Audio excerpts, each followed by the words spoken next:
Ever since I started this Jesus series, I keep seeing the same comments over and over again. One of the most common comments I see is people saying things like, Jesus is better attested than Julius Caesar or Alexander the Great or Socrates. And no, this is bullshit, people. It's not true.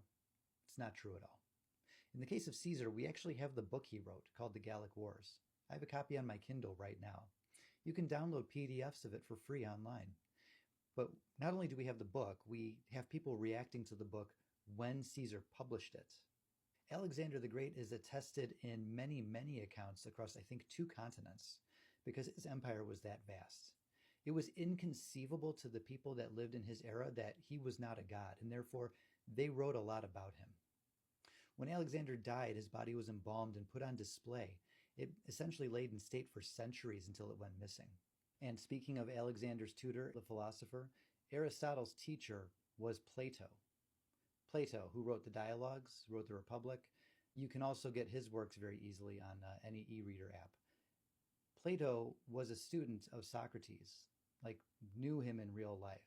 So while we don't know if Plato's dialogues concerning Socrates actually represent what Socrates said or what he taught, we do know for a fact that Socrates existed because Plato knew him. Aristotle knew Plato. Aristotle taught Alexander the Great. Alexander the Great inspired Julius Caesar to try to create an empire that rivaled his own. There is a clear line, not only of influence, but just multiple independent attestations that are contemporary to these people, i.e., while they were alive and doing stuff. With Jesus, we have precisely 0 contemporary accounts. We have nothing from the time that he was alive. Nobody wrote down a thing.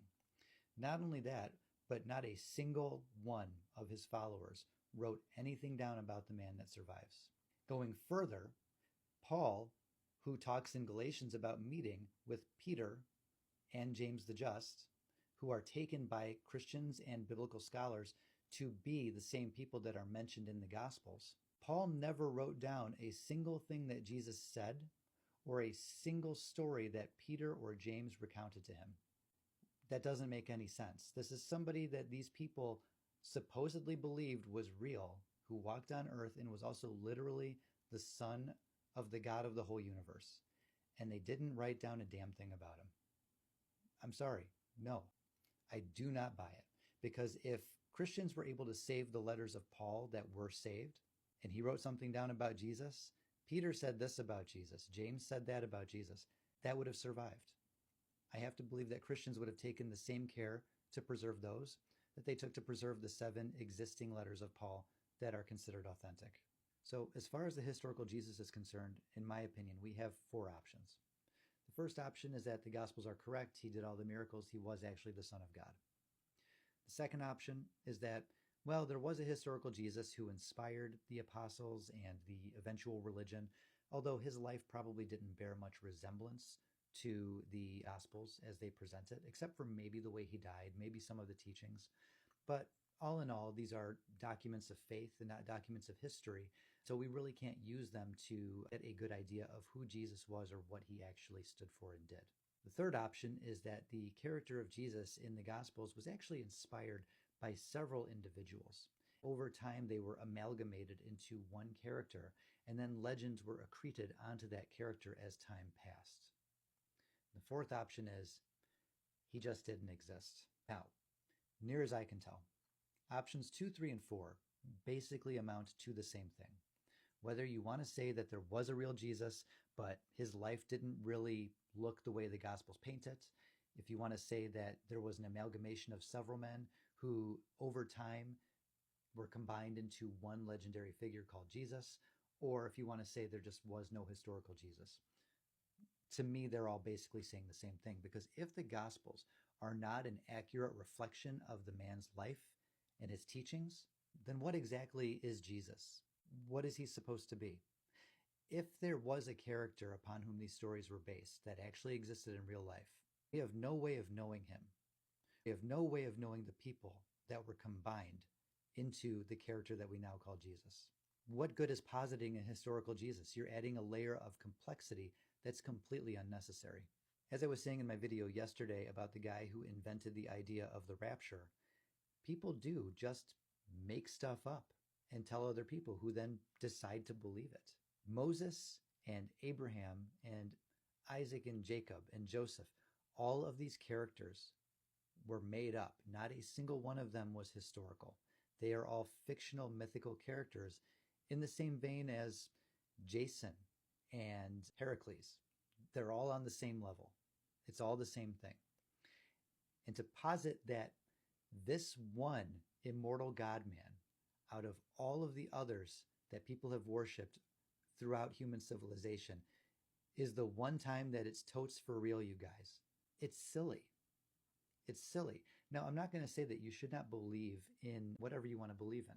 The point behind these videos initially was fun, but then upon reading the comments that I was getting and some of the genuine hostility that I was seeing from people, it kind of changed for me. Now I'm trying to point out how shaky the ground upon which Christianity is built actually is.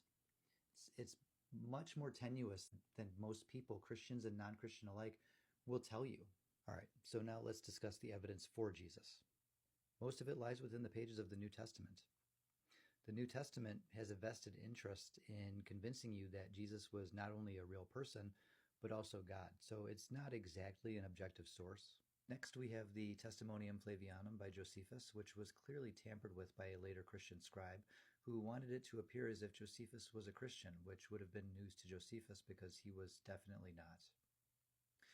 Outside of that, there are several people that are called Yeshua or Joshua in Josephus' works, but the only one that's translated as Jesus is the one that scholars and Christians think probably points to a historical Jesus of Nazareth, which is dishonest if you ask me. Beyond that, we have a letter from Pliny the Younger that was written to Emperor Trajan, I believe, who is asking him what to do about Christians when he finds them. Like, should he put them on trial? Should he investigate and seek them out? What should he do? He's not talking about Jesus. He's talking about Christians. But the existence of people who called themselves Christians in the 2nd century AD is not controversial in the slightest. Now, in his letter, Pliny does kind of rehash the story of Jesus' crucifixion in very little detail, but he talks about the procurator, Pontius Pilate, who had Christ crucified.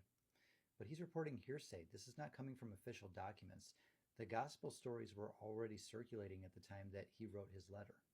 And then we come to Tacitus, who in his Annals talks about how the Jews were ejected from Rome because they were constantly making trouble at the instigation of Chrestus, Chrestus. It's not clear if Chrestus was supposed to be Jesus Christ or if that is a totally different person.